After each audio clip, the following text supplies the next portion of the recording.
médica hasta los 8 meses debe vivir que sí la función de es estable, vale decir, sí es funcional. Mientras tanto, casi llega a funcionar solamente de un 20-30% hasta el 6-7 de vida. Y posteriormente, después del noveno mes, como la crisis, debe decir que toda regulación medicamentosa debe ser manejada de acuerdo a eso, a su depuración o a su filtración efectivamente. Digo, en otros temas de la vida. Después se menciona que a los 30 años uno debe llevar a determinado, que ya se puede decir, una depuración que tiene calculada en el 50% de lo normal. Si lo normal sabemos que es de 80 a 120, o sea, mililitros por minuto. Pero a partir de los 45 años esta línea disminuye progresivamente a 80 por año típico sur, digamos 30 años, a un valor de 50% de la población.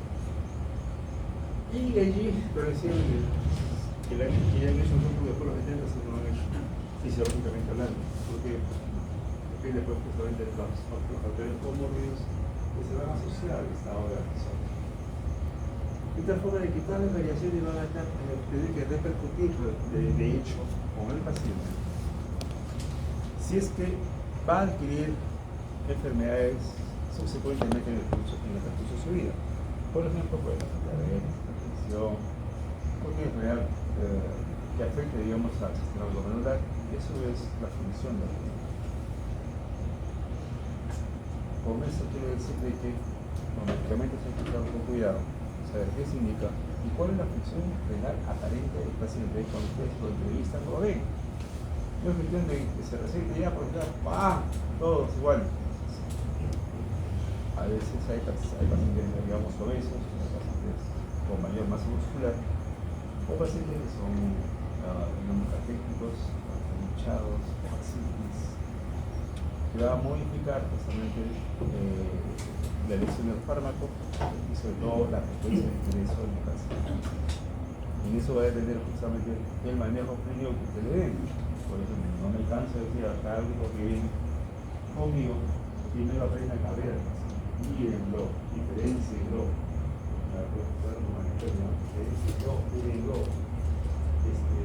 para poder, digamos, determinar si es que van a recibir modificación o no, por la medicación que van a recibir. Dicho esto, entonces estamos nosotros viendo de que las principales alteraciones a nivel renal producidas por los medicamentos se pueden clasificar histopatológicamente según la función renal alterada. De hecho, las drogas van a generar lesiones a diverso nivel, a nivel de la nefrona. Hablemos de la nefrona de lo que es la porción glomerular, la porción del fluido proximal, el asa, el flujo neodistal y los fluidos conectores. Entonces, en ese sentido, tenemos que ver justamente que cualquier alteración renal y el uso de medicamentos que está lamentablemente en exceso, digamos, cuya expresión a nivel, cuya metabolización a nivel hepático y expresión a nivel renal disminuido, nos va a condicionar el estado de toxicidad. Puede dar como consecuencia de figura aguda como también la nefritis intersticial, o también el cólico glomerular y alteraciones vasculares, que a su vez incluye la microhepatitis trombótica, la aterosclerosis y la vasculitis. De frente al grano, ¿por qué motivo? Porque se supone que ustedes ya saben, tanto por fisiología, por microbiología, por farmacología, el volumen de distribución, digamos, de los fármacos de nivel orgánico, la forma de que yo mostrar acá, en una clase no corresponde, pero sí se implementa bastante bien. La función renal es uno de los mecanismos más importantes de eliminación de los fármacos. Los riñones son particularmente susceptibles a lesiones inducidas por medicamentos. ¿Por qué motivo? Porque por ahí no se excreta. Claro, las partes se excretan en el hepático, entonces hay que saber diferenciar qué medicamentos son. ¿Qué alteraciones se van a producir a nivel renal? Se puede clasificar de acuerdo a su histopatología. Una enfermedad intersticial, enfermedad glomerular, enfermedad vascular las cuales van a tener diferentes manifestaciones clínicas de acuerdo a la región o el riñón alterado. Porque cada medicamento va a tener cierto grado de especificidad en todo caso por el nivel, o sea, por el nivel renal al cual esto está presionando a tomar. Por ejemplo, el litio tiene mucho que ver, es diferente, perdón, digamos, con otro tipo de ventilación auricular, es el nivel de todo el vector. Entonces, es un ejemplo, digamos, que podemos tener en cuenta y sabemos de que esa zona va a ser afectada por este medicamento, por ejemplo. La gran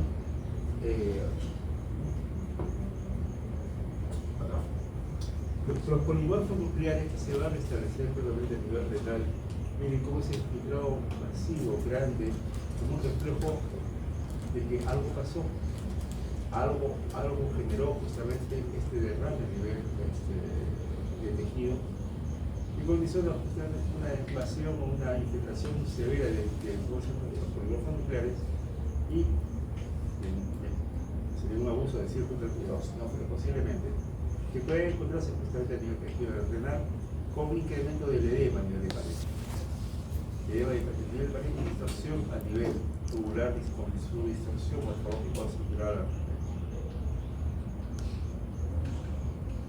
Existen factores de riesgo dependientes del paciente que van a favorecer la aparición de los problemas con los medicamentos y hay factores en ese sentido. Hemos hablado de la edad, ¿no? Una edad mayor de 60 años, la insuficiencia renal coexistente, vale decir, enfermedad renal. Cuando esa que cataloga como una enfermedad renal de acuerdo a la evolución, los documentos de esclerosis, por ejemplo, tiene que ver bastante en todo caso en la medición de lo que es la tasa de infiltración glomerular. Menor o igual a 60 es más o menos el valor que uno puede esperar dentro de la normalidad y de la edad. Los 70 años hemos dicho, pero si es menor de 60 en todo caso, considerar de que debe de modificarse el ingreso de los fármacos en un paciente para poder evitar un grado de toxicidad al respecto. La disminución del volumen intravascular. Si usted encuentra un paciente deshidratado, encharcado, seco, y que decimos que va a dar un aminoglucósido, lo fregamos. ¿Por qué motivo? Porque si vemos que está seco de la mucosa, si tiene un antecedente de deshidratación persistente, esta se va a centrar mucho más, se va a concentrar mejor, va a ser mucho más todavía incidiendo a nivel, sobre todo a nivel renal. Que pueda estar asociándose a otros medicamentos más, y esta exposición a otras hepatotoxinas. En los casos de diabetes, cardíaca y sepsis, por ejemplo, donde se suele mejorarse de medicamentos y a su vez se cargan, no se sobrecargan el estado de fármacos a nivel renal. Sí es cierto, que hablan de orden de frecuencia, todos los medicamentos necesitan formar para como misión principal la diferencia de la salud. Para la mayoría, la diferencia de la salud. De su vez, tanto la toxicidad celular como la alteración del flujo sanguíneo renal se ven efectivos justamente y afecta el epitelio tubular. Y esa magnitud del daño va a depender de la dosis del medicamento que se da. Entonces, si usted da a dosis plenas, como el paciente, sobre todo de la tercera edad, va a lesionar lamentablemente. La etiología y patogénesis de la necrosis tubular aguda y induce hemorragia tubular son variables, ya que va a depender del agente y de su metabolismo. Por ejemplo, los aminoglucósidos en la cabeza van a afectar específicamente el túbulo proximal, mientras que otros como el litio van a lesionar el túbulo distal. ¿Por qué? Como uno posible como cuadro siempre, digamos, gracias a todas las oportunidades que van a pasar. Yo cuando entré acá de residente justamente consulté y alerté de que toda su neurología estaba en camino a una necrosis tubular aguda con el uso indiscriminado de los medicamentos y de los glucósidos asociados a todos le ponían después del postoperatorio amicacina de 500 cada 12, luego semacetaxina cefalorina 1 gramo cada 8 horas. Regla para todos. Joven, anciano. Entonces, esto ya es R2. Para decir, cuando somos R2, si pasamos a especialidad. Bueno, les advertí, le dije, pero los viejos, bueno, los viejos, a ver, uno de ellos. Los viejos, entonces, bueno, después de acá, nació joven, uno de los más jóvenes residentes de la comisión y acá también. Les dije, se fueron dando los cuadros y ¿cómo se llama? Con mi servicio advertí sobre esto, porque la institución de estadística y los pacientes más requirientes de diálisis postoperatorio, casualidad, era angiografía. Yo le tenía la conservativa, cuando yo estuve en la agua. Y no porque le habíamos biopsiado, sino porque sabíamos que era tipo componente le habíamos usado. Y no, pero hay que ser cansivo para no se cuenta, porque alguien se da cuenta, uno no se da cuenta y dice, ¿y esto? Tuve que ir a hacer una charla, justamente, reunieron bajo responsabilidad a todos los urólogos para escuchar la charla de un residente de segundo año, diciendo que justamente todos los errores estaban haciendo. Creo que mi graduación pusieron 4 y 17, creo. 17 es una pesa, no me conozco. Todos los eran 20. Como el diablo, pero los colegas, los residentes, sí, estaban conmigo, sí, me dieron. Sí, lo pasa. Y se revirtió, no lo sabía. Eso es lo que más digamos, porque ellos están trabajados. Lógico, los residentes, esos dos que estaban creciendo, igual también se concursaron como yo, se hicimos asistentes también ahí. Fueron metidos eso en la cabeza, porque es mío, y a los viejos se combatieron con ellos. Se modificó. Ya eran menos cuadros y menos cuadros agudos y se fue, digamos, mejorando las estadísticas, sobre todo la necesidad que tenían de diálisis los pacientes por los cuadros agudos que hay que realizar. Después de esto, porque lamentablemente después si no tienen que digamos, a la votación al respecto, ¿se van a dar los casos? Sí. ¿Se puede seguir dando los casos? También. Pero hay alguien que tiene que tener cuidado.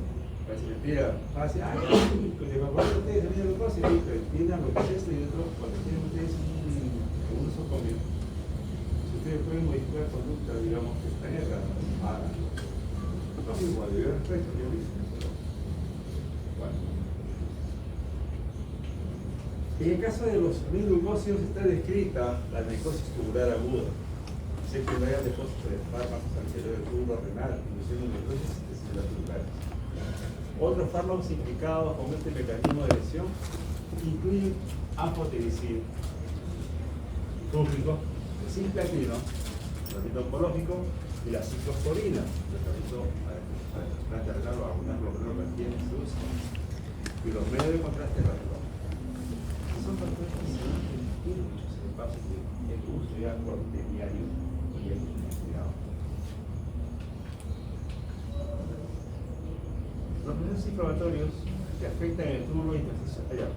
Las necrosis tubo intersticiales son los procesos más que se amplían posteriormente el intersticio y que cursan con procesos inflamatorios. Y tiene diversas etiologías también en sus casos. Y más del 50% de ellos producidos por fármacos. ¿Pueden producir falla renal aguda? Sí. Claramente, ¿cómo se llama? Claramente van al estado terminal. Claramente, ¿por qué motivo? Porque ¿cuál es el tratamiento de una falla renal aguda por fármacos? Retirar el fármaco. Entonces, por eso que se lleve el queso también para no y llevarlo a poner hasta este cuadro al paciente. Pero lógico, son 3 factores que inciden en esto: la edad del paciente, o sea, la edad del paciente, el estado de hidratación o no, y el estado, digamos, de la concentración. Entonces, que van a inducir frente al uso a la falla renal aguda por medicamentos. Ocasionalmente se acompañan procesos glomerulares, vasculares o de planta renal. De esto no solo hablamos de las citoponinas también. Pueden inducir a una lesión glomerular establecida. Causa más frecuente de la nefritis y infección aguda: drogas, antibióticos, analgésicos, antidiuréticos, insulina o propiónicos. Hoy le permite uso de este caso. Las que infecciones al respecto pueden asociarse a estos cuadros de nefritis crónica especial. La nefritis tanto aguda como crónicas, virales, bacteriales, consorcio, o sea, todo, sí. Cuidado, sí. Inmunológicas, les, rechazo de trasplante renal. Neoproliferativos, hipoproteinemias vasculares. El tipo metabólico. Tenemos, se menciona la nefropatía hipocalémica, la hipercalcémica y la úrica. Hiporradiaciones. ¿Y por qué hago acá mi pequeño paréntesis? Porque lamentablemente últimamente se está abusando mucho de lo que es tomografía. Todo el mundo toma tomografía. Lo que viene la mueve es tomografía de todo. Como dicen los setups, ¿no? O sea, tiene tomografía, pero la punta del pelo se lo que crean resultados de imágenes para poder determinar lo que tiene el paciente sin olvidarse del estudio clínico, sin poderse pensar que todo lo tiene que determinar. Todos poderse pensar que puede ser que esa parte se está manejando el paciente por lo que las computadoras con las clínicas. Es parte de todo debe ser receta, todo es una computadora. Yo me digo, ¿cómo se te dice?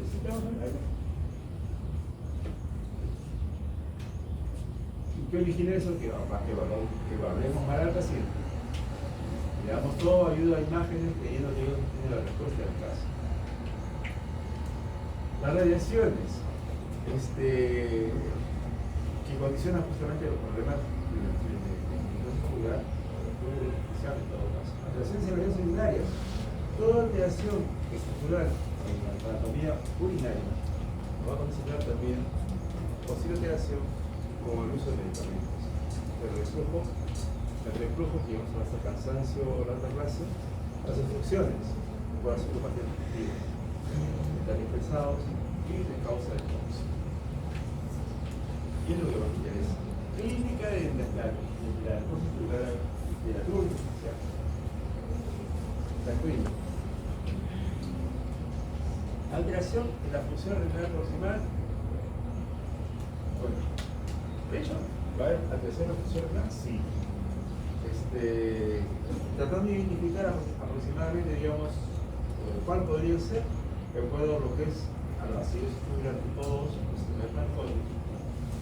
acuerdo a la alteración funcional puro distal, de acuerdo a la acidosis tipo 1, la acidosis tubular tipo 1, o también la nefropatía cardiaca de sal, o la acidosis tubular tipo 4, o hipercalcemia. De lo que es tubular, lo que son acidosis tubulares, y diferenciar lo que es tipo 2, tipo 1, tipo 4. Nosotros somos la tipo 4, que es lo que nosotros vemos con frecuencia en todo caso. Esta de acá, tenemos la suficiente paciencia para poder, digamos, diagnosticar. Luego se confunden con otros cuadros más. Alteración funcional medular con incapacidad de la concentración de la orina, poliuria y inesturia. Esto es el papel de teorías que también podemos evaluar y llevar y pensar que puede haber una función medular alterada en la zona picosa a la hipoconjugalidad de la orina, la suficiente cantidad que se funciona, sobre todo la actitud. Dentro de la nerviosa tubular pluriintersticial va a haber o puede haber un mínimo deterioro o moderado de la función renal. Esto tendría como delito urinario, leucocituria, ligrematuria y delitos leucocitarios. ¿Qué pedirían para diferenciarlo? ¿Sabe la leucocituria? Hemos dicho bien justamente en la clase de urinario. ¿Qué hay que hacer?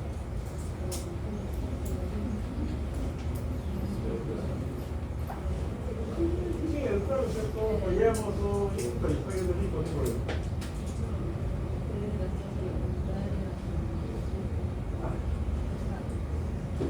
Ella está universitaria o también inscrito para Diferencia de cosas. una hija. Bien, ¿no? O sea, y también pusimos estudio cápita, y lo que luego constituye no es sinónimo de infección. Pero me parece que hemos pedido positivo, exacto. La inflamatoria, siguiendo los león hospitales. Entonces tenemos que ver justamente que esto se va a afectar también en el hospital. Progresa con agitación glomerular. Lógico, se va dañando el riñón. Con aumento de la proteinuria y hematuria, pudiendo dar oliguria e hipertensión arterial. Ya les he dicho, o sea, lo que hace el glomérulo también va a afectar la función. En estados avanzados es difícil diferenciar la necrosis pública especiales de las enfermedades glomerulares, donde la biopsia es mandatoria para poder ver justamente si es que es una enfermedad glomerular y si es una necrosis pública especial que va a diferenciarse de edema de Paris y la infiltración de polimorfos nucleares en el cerebro. Entonces, eso es típico, justamente por eso la imagen de histología que les he mostrado anteriormente. El nefritis intersticial aguda, más del 50% producido por fármacos. Y hay insistencia justamente con esto de los fármacos, porque buena parte de la persona, todos los sistemas médicos, o el que viene de la farmacia. La pielonefritis aguda, bacterianas y causas secundarias. Los pacientes mayores desarrollan falla renal aguda incluso de un 20 a 50%. ¿Por qué será? Porque va a depender propiamente de la función. Si en ese sentido, debemos tener en cuenta de que debemos de dar los medicamentos de acuerdo a la edad y a una depuración calculada del paciente. No todos le van a dosar a ustedes, o sea, la depuración de la orina y el laboratorio que se puede demorar, pero sea un día, siempre no puede. Pueden calcular, sí, debido a los factores que, como la creatinina en orina, la creatinina en sangre, y algunos si tienen, digamos, bajo una fórmula, poder, digamos, definir cuánto es más o menos su creatinina.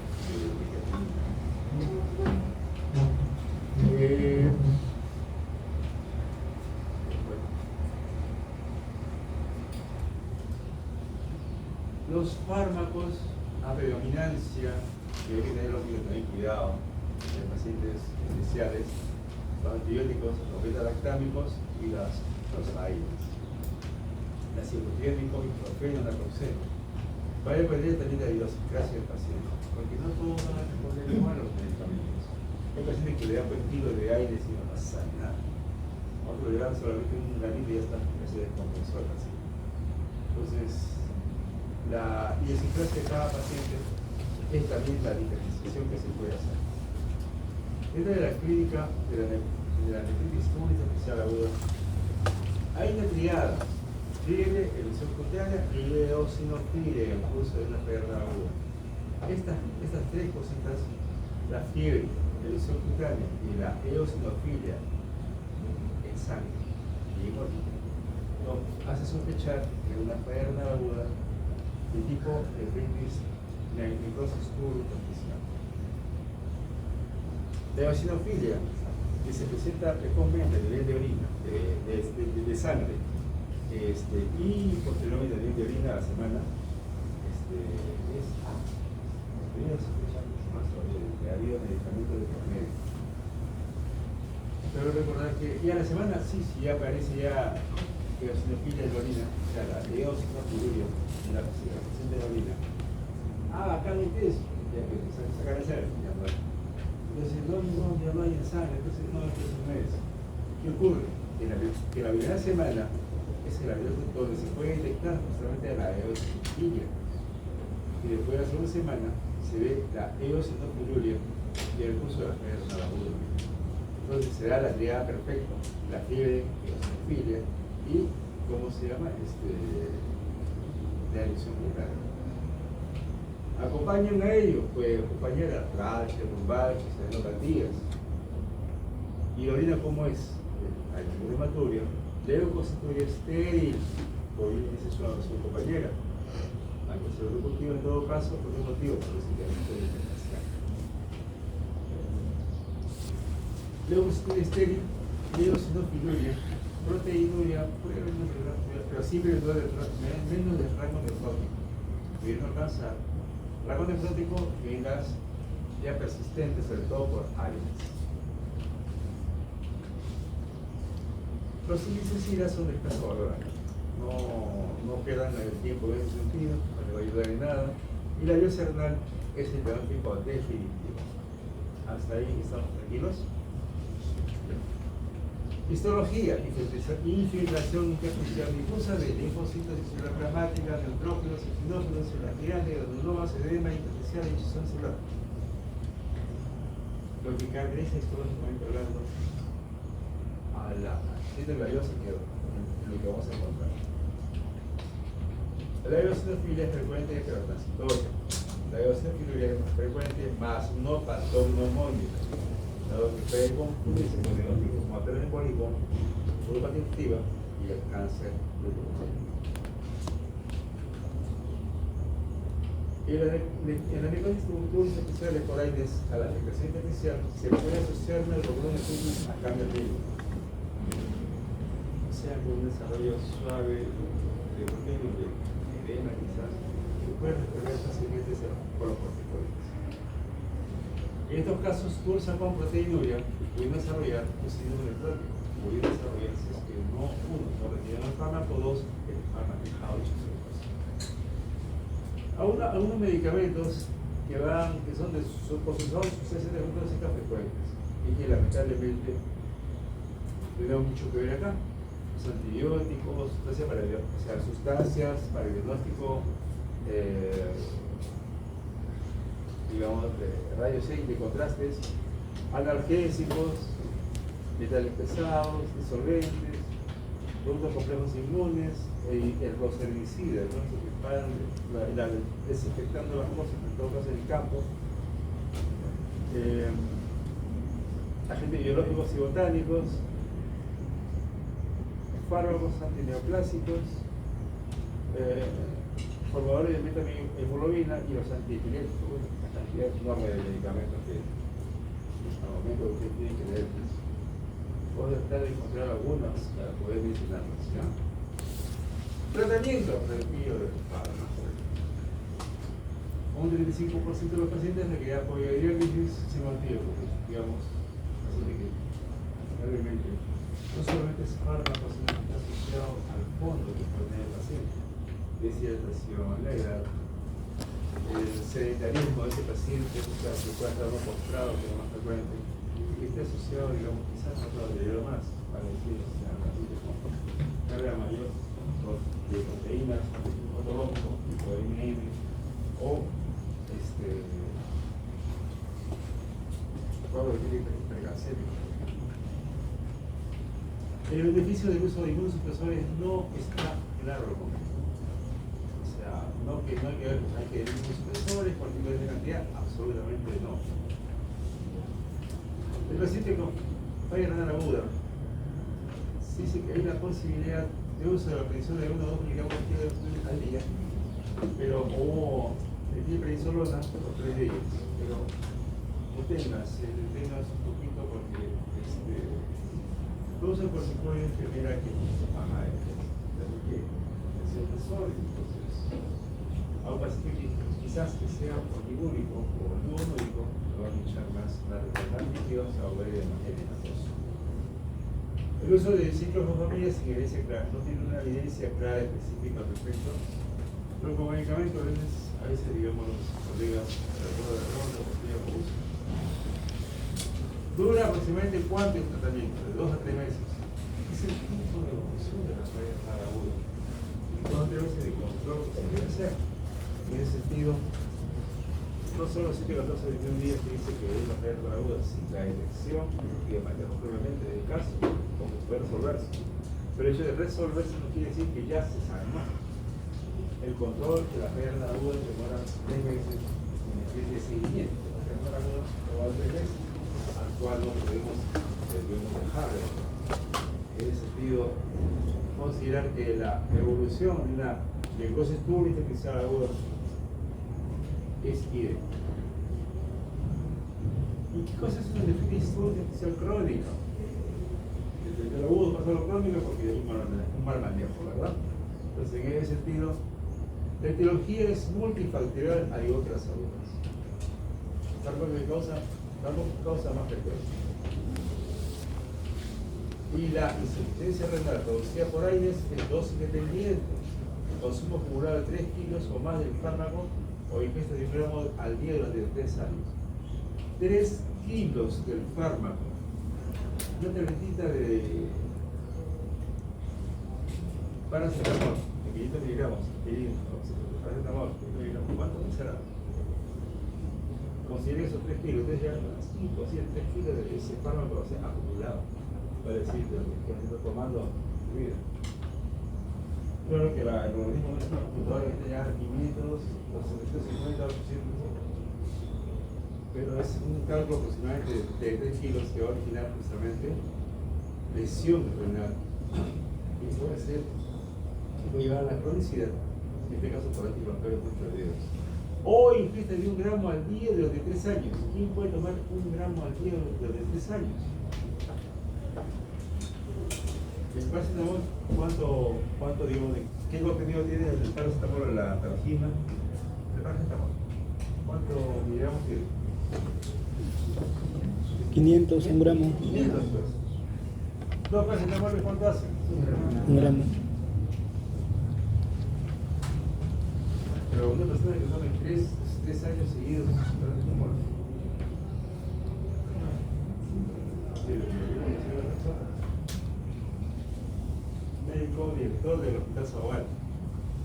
Cuando tenía la jovencito de asistente, por si acaso, y cómo se llama, de guardia. Y un gerente tenía que ver los gerentes. No era persona que estaba en este momento, ¿no? Porque apolíticos y se hacía, ¿viste? Y como se me puede ser, insectos lo acompañaba. Y no porque el chupe, no. Eran personas que vendían estimadas. Porque era un tipo muy gentil, muy correcto, muy caballero. Y esa gentileza o corrección, digamos, hace que todos se preocupasen. Todos los hospitales a ver si pudiese venir para acá, para poder ver cómo están ustedes.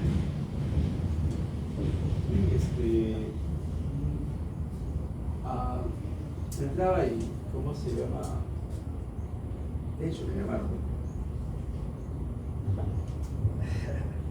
Mis colegas me decían, tú eres el psicólogo de las grandes circunstancias. Porque siempre todo ocurre conmigo. Ya está, yo pasé con la blanca con la OSA.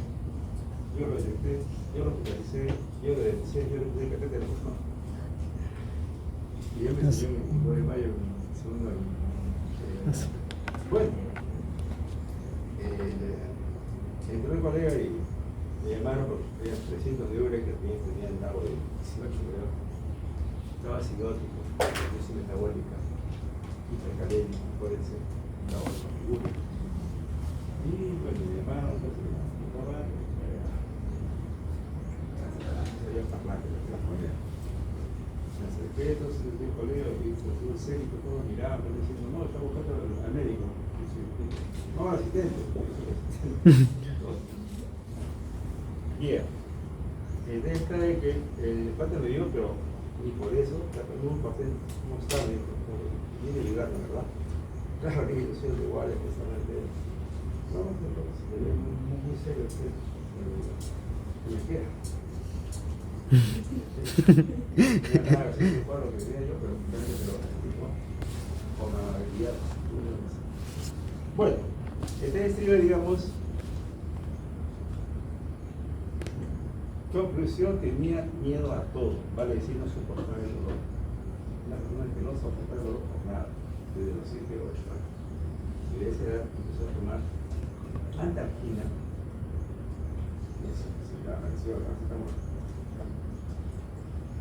3 al día.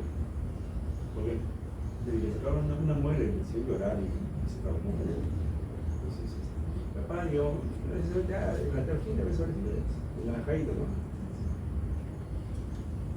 Y le llamó, entonces el chico del pobre te voy a agarrar eso y respondía, tomaba, porque no quería pasar por otra ronda por el trauma. Eso me lo repitió después.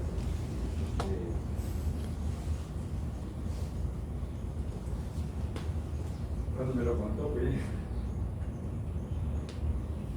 Entonces, sí, pero aún sí que me divirtió antes, cuando dije, otro momento que sabe. En general, una cosa es más rápido la evolución va a ser una teta. Hay que poner el calor y se mira. El salto de tiro que ya sabe que hacer. Acá lo ponemos al paso, no al frente, porque sinceramente vais a la operación si yo tengo que emergencia y yo sé que lo tuyo es urgente, la comportación 7. Bueno, vamos a ver si cirujano que voy a comer. Ya sábado, buenísimo. Es un carro de sábado. ¿Y quién es el que pone acá? Entonces, pucha, estaba pensando en el mensaje de respondía, ¿cómo hago? Porque un tipo que no corriendo, no. Tenemos un anestésico acá para poner la tarjeta de pareja. Pero vamos a poner otro anestésico antes, un anestésico del pie, para no sentir la aguja del anestésico. Ya, otro como uno. Dan un gel de silocaína, al 2% del gel. Ya. Dame la recta de silocaína. Están agarrando, ¿no? Yo debería estar descansando los guantes porque tiempo pasado y estamos hablando de que hay cerca de 80 personas que están afuera de emergencia esperando una solución. Entonces, ¿qué pasa? Se pone un par de va a ser un escándalo. Esto iba a limpiar todo eso, te recatete, y así haré un cajete, entonces hasta terminar de limpiar porque yo siempre limpio bien para que no esté impecable. No porque no esté impecable, sino porque es impecable, no siempre hay germes ahí. Pero, o sea, a ver, no quiero ver, digamos, el aire que voy a abordar, a ver, cualquier ratito, yo dije la primera parada y la mandíbula. Un segundo, ¡ay! Se volteó y la tenía dentro de la cateta. La tenía dentro de la cateta. Entonces, esa suerte, digamos, sin suerte, porque sabía que comer. Pero suerte porque no se murió. Y puesto la cateta, corría la aceite. Entonces voy a poner un puntito acá para sujetar la cateta en la sala. Pucha madre, cómo gritó para ese punto de hilo. Entonces ahí quería matarlo el médico. O sea, lo más grave, no vamos a hacer entrar al toque, no pasa nada. O sea, no le dicen físico de nada. Pero para el punto de hilo. Entonces, todos comentaban,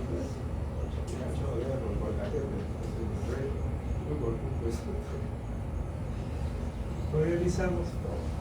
Una persona muy amable, muy bella, y se quiso quedar en mi cara alexado. Venía en la noche sin cansancio.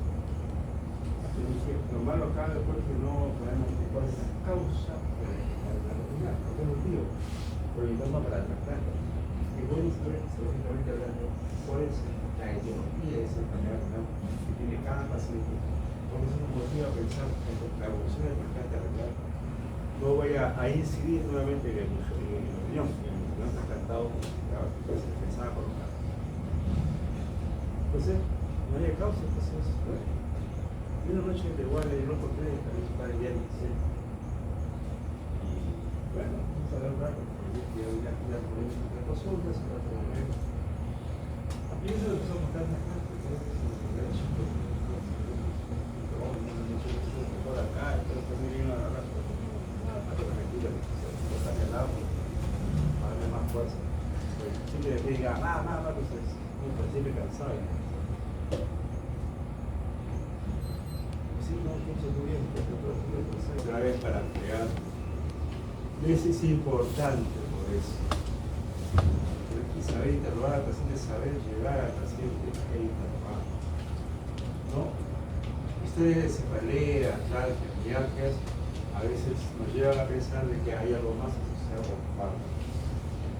La clínica, voy a presentar hipertensión arterial moderada y anemia, con pérdidas digestivas, que preceden a la insuficiencia renal. El paciente vino anémico, estaba con 7 grados de hemoglobina, pero son habiendo una hormona que empezaba mejorando la nutrición, toda la desudemización, que creo que a veces va a ser la crítica y fue levantando la hemoglobina. Pero el trato está bien, así que quedó. Es típico de renal que se realiza. Me transfundieron la pegada. Síntoma más precoz, icturia. Ocasionalmente, hematuria macroscópica o con expresión de episodios de necrosis papilar, con dolor hipojólico. Puede haber fibrosis estéril, como episodios de pneumofutis frecuentes, que son frecuentes. Proteinuria, no es rango nefrótico, pero a veces puede desarrollar o no. Y las acidosis también.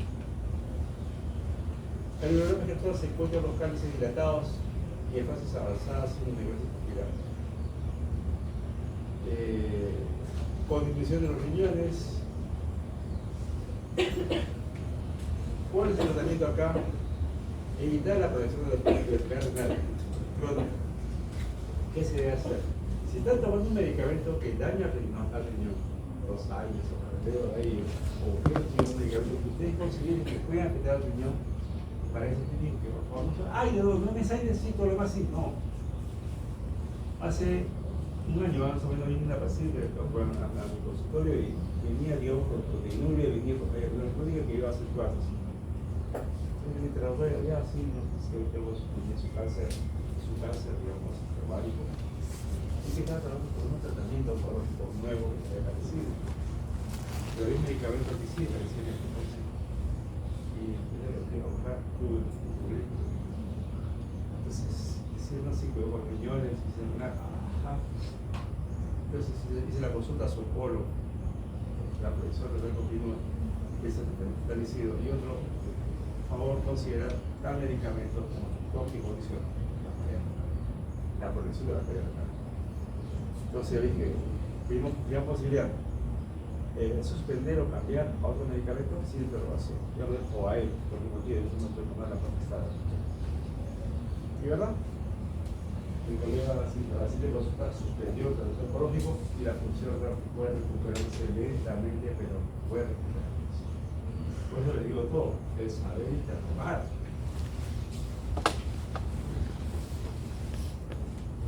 Controlar la hipertensión arterial, básico, porque la hipertensión arterial da y condiciona justamente que la lesión renal se vaya estableciendo mucho más, va acentuando la función, el deterioro de la función renal. Dice que hipertensión arterial no, sí, es importantísimo, parece una cosa trivial, es importantísimo. Y tratar las infecciones urinarias si lo hubiese. El tratamiento prolongado de la falla renal, o sea, el tratamiento prolongado de las AINES puede conducir a la falla renal crónica terminal. Fármacos nefrotóxicos. El riñón es vulnerable a lesión por fármacos.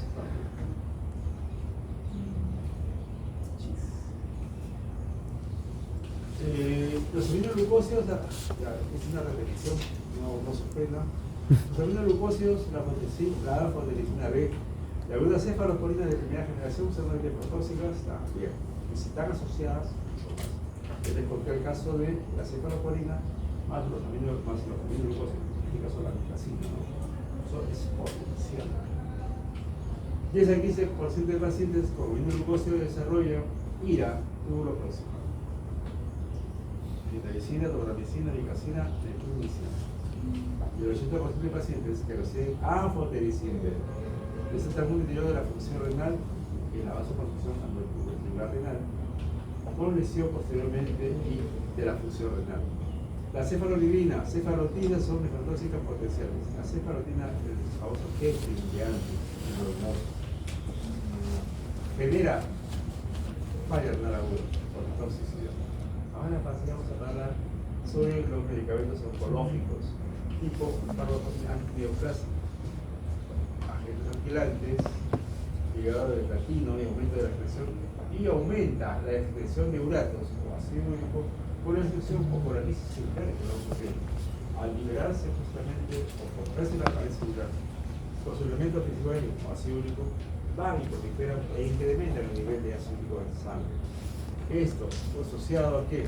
A los depósitos que puede causar a nivel renal, generan en forma indirecta también por la generan en forma indirecta también elevación de la presión arterial. Y unido a la presión arterial, más la hidroglicemia, da como consecuencia la falla o deterioro de la circulación, por taponamiento tubular.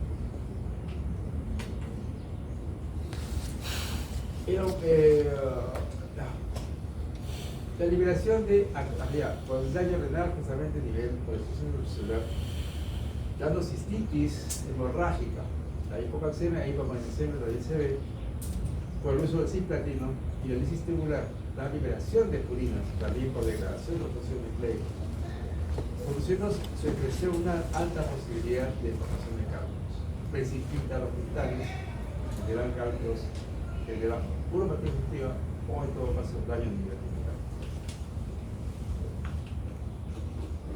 Los paracetamol y los fármacos AINES pueden lesionar el riñón,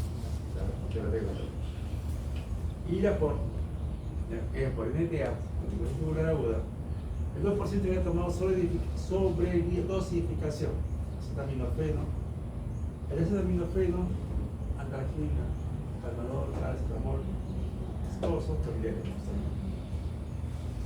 generando un daño, una ira renal aguda de tipo diúrico que puede acompañarse de insuficiencia hepática grave. Este también es una cosa brava. Si se asocia, digamos, la insuficiencia hepática, ahí sí ya firme, porque la parte renal, pues más o menos, yo creo que la paciente, cuando tenga que pasar renal, la hígado no le va a ganar. Y la nefropatía crónica inducida por AINES se caracteriza por nefritis intersticial, realmente repitiendo, y necrosis papilar renal. Esta prolongada de AINES igual IRC. ¿Y por qué lo pongo así? Porque de tanto repetir ya saben de dónde viene la carreta de examen, ¿verdad? Ya, si no entiende lo tácito, entonces ya pues. Los fármacos deben prescribirse con cuidado de insuficiencia renal. Así es. Puede haber, o por aumento de la sensibilidad al fármaco, algunos fármacos no son efectivos cuando se deteriora la función del riñón. En este caso, la ingestión del fármaco o sus metabolitos conduce a la acumulación y toxicidad, y estos son efectos adversos que pueden ser mal tolerados por el paciente. No solo por la toxicidad misma, en todo caso por la intoxicación que debe generar esa afectación. Los lugares primarios de acción de algunos fármacos neurotóxicos, perfusión renal, en este caso principalmente adherentes a ciclosporina, tacrónimos, anfotericin B, tubo proximal, aminoglucósidos, cefaloribina, el cisplatino también, tubo distal, anfotericin B, con conductos colectores e líquido. Papilas, hay. Entonces son los más típicos o característicos de presión de cada zona específica de la mejora. En la vejiga, la ciclofamida o hifosfamida, que es un medicamento que se usa mucho en reumatología.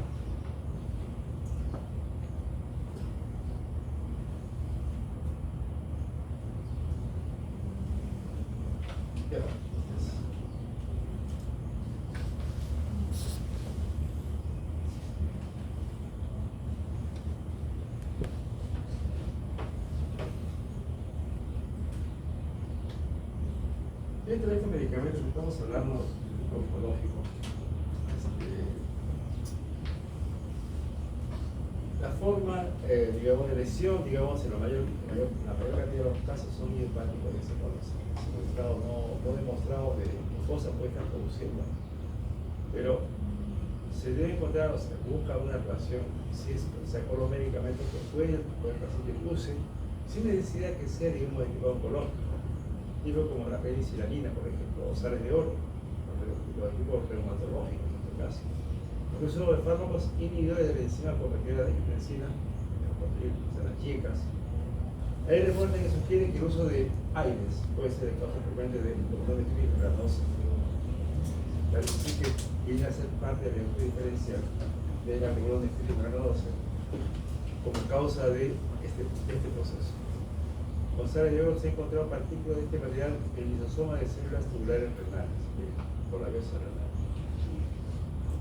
Anfotericin B, medicamento antifúngico. Ya perfecto usado, ¿no? Por infecciones severas en pacientes inmunocompromidos. Acá no hay problema, pero el problema es que no hidratan bien al paciente. A mí hidratarlos bien, siendo un buen medicamento, su incidencia a nivel de tejido es alta. En base a eso, tiende, digamos, a dañar el riñón, limitando su acción, dado la nefrotoxicidad, digamos, que produce. Va a alterar la permeabilidad de la membrana, comprometiendo la función del riñón, de la región tubular y el músculo liso vascular, llevando a alteraciones en el transporte tubular, vasoconstricción respectivamente. Genera o puede generar acidosis tubular renal. Es un efecto dosis dependiente. A mayor dosis, mayor acidosis que va a generar. Se ha explicado por el efecto que trae la alteración de la permeabilidad de la membrana. La terapia alcalina, que que se aconseja cuando uno usa estos antifúngicos, puede amortiguar justamente estos cuadros para la prevención y la aparición de la acidosis. Pero a veces uno dice, yo voy a poner un medicamento que va a generar siempre toda la acidosis y le pongo a su vez un medicamento, o sea, digamos, solución de tipo alcalino para evitar esta repercusión. No será contraproducente que choquen dos y no se consiga el tratamiento del caso deseado para que el medicamento surte efecto. A veces hay respuesta del paciente mismo. Entonces, olvidemos que la acción es buena, pero es que no responde al medicamento, que se quede sin demasiado cambio. Pero el riesgo que haga una falla renal aguda es alto. Se ve justamente el efecto de la concentración de la orina. Uno puede darse cuenta que está siendo alterado la actividad renal, con posterior disminución de la tasa de filtración glomerular y disminución del flujo urinario. El flujo urinario y a su vez el flujo de disminución, digamos, de la hipoperfusión renal debido a la vasoconstricción de este medicamento que genera la nefrotoxicidad por la anfotericin B va a generar o causar con hipocalemia, hipomagnesemia y pérdida de la concentración de la orina. Estos tres factores nos van a orientar justamente, más sobre todo, la pérdida de la concentración de la orina que está pasando y el uso del medicamento, del antifúngico, de que está ocurriendo un daño renal que se está presentando, se está acentuando. El debut clínico se agrava con presencia de disminución de volumen intravascular y por lo general el cuadro clínico revierte con la supresión del medicamento. Si el paciente está deshidratado como el mencionado, se acentúa mayor la toxicidad del medicamento. Entonces conviene siempre tener hidratado al paciente para evitar tanta repercusión al respecto y valorar la posición no del sistema anterior, alto, bajo y sobre todo la osmolalidad. Así podemos tener chequeado justamente el medicamento y la acción. Por medio del contraste y a partir de esa, la nefrotoxicidad se presenta como consecuencia de la utilización del medio de contraste y corresponde a un incremento en la concentración de la creatinina sérica. Va a aumentar, dice, en 48 horas después del contraste, el 25% o 50%, o en todo caso 0.5 miligramos, dependiendo, digamos, del tipo de evolución. Van a existir factores que van a contribuir al desarrollo de alteraciones renales, los osmóticos, tóxicos y hemodinámicos.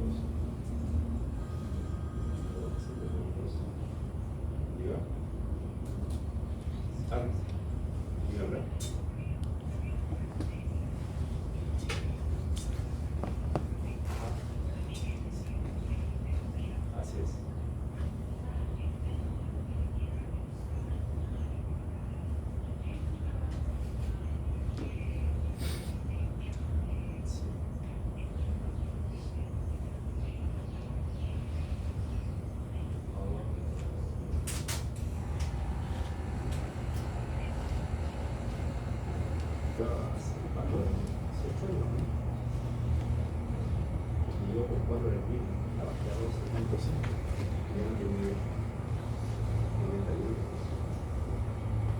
solo reunión, esa reunión chiquito, a ver, eso,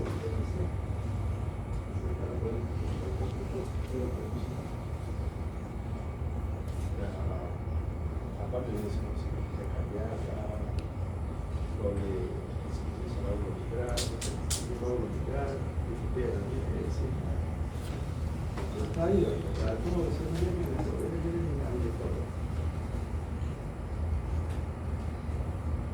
vamos a 35 de que la niña está en 7. No se lo va a dejar. Para mí, hay otro ya puede ser. Ya creo que la naturaleza busca su camino. Disculpen la interrupción. Vamos. Ya. Van a existir 3 factores dentro de lo que es el uso de estrés y contraste que van a contribuir al desarrollo de la relación renal. El tipo osmótico, tóxico y endógeno. El tipo osmótico, de forma general nada más, porque no quiero detallarme mucho. Y el aumento severo de la polaridad urinaria acompaña el incremento marcado de tensiones de agua.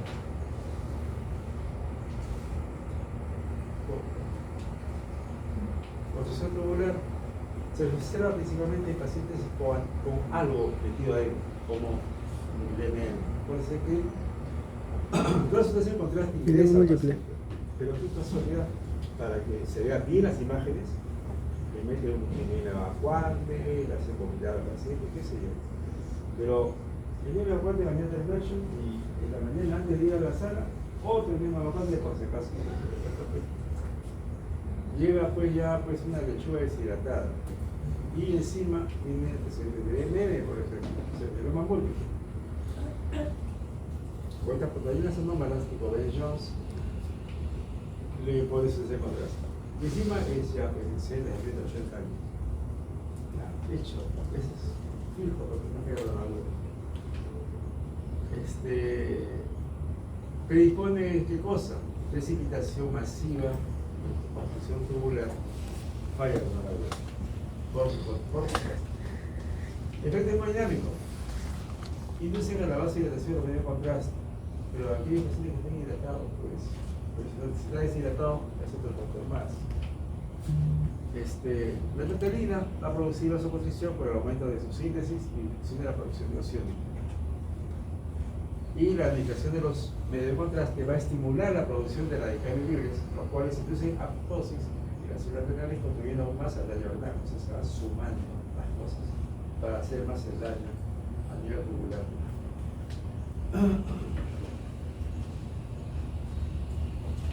¿Qué cosa puede mitigar en todo caso esta precipitación o en todo caso estos estados en los cuales se usa sustancia de contraste?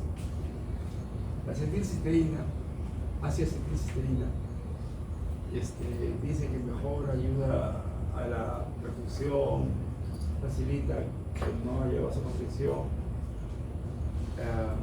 entre comillas. La hipofiltración, cuando entre comillas se usa justamente ya cánula para poder limpiar con medio filtro lo que se ha precipitado a nivel hemático. Eso es lo que atrapa, digamos, sustancia de contraste. Y la hemodiálisis profiláctica. Es decir, después del uso del contraste hay que utilizarlo para limpiar, entre comillas, todo lo que se pueda haber generado dentro del uso del contraste.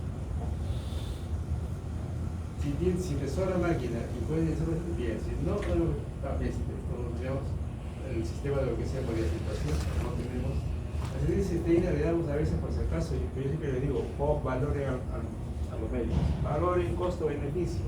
Vale la pena tomar esa imagen. Va a obtener un diagnóstico más certero en todo caso. O sea, un tratamiento de control que ustedes quieren hacer en el paciente y con la posibilidad de perjudicar la función renal.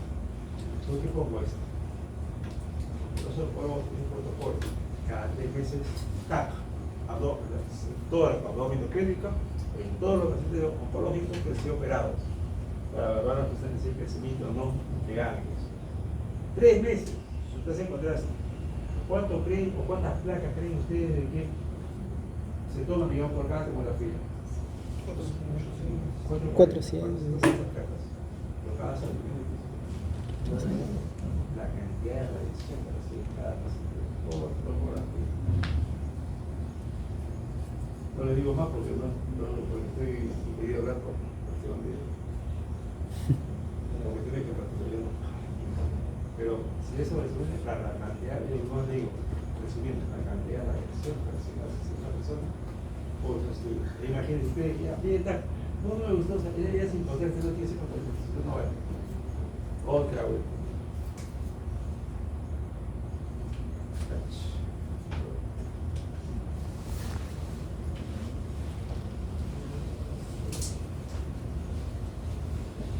Con menor evidencia y el uso de bicarbonato de sodio, la que la vitamina C empleada en la fibrosis. O sea, en otras palabras, aquí se vuelve el juicio de parte de ustedes.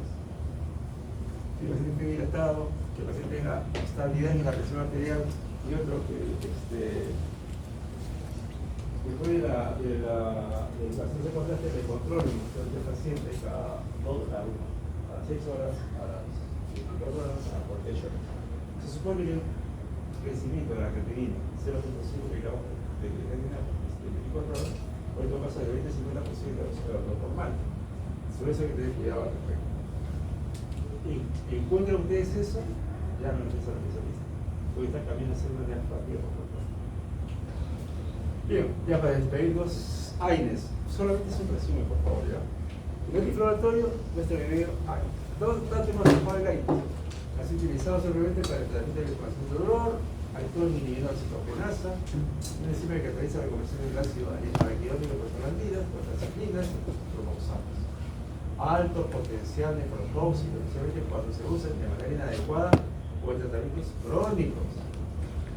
Antiinflamatorio para todo, naproxeno, se cae, se rompe la rodilla, se golpea la rodilla. Yo voy a hablar en la propaganda.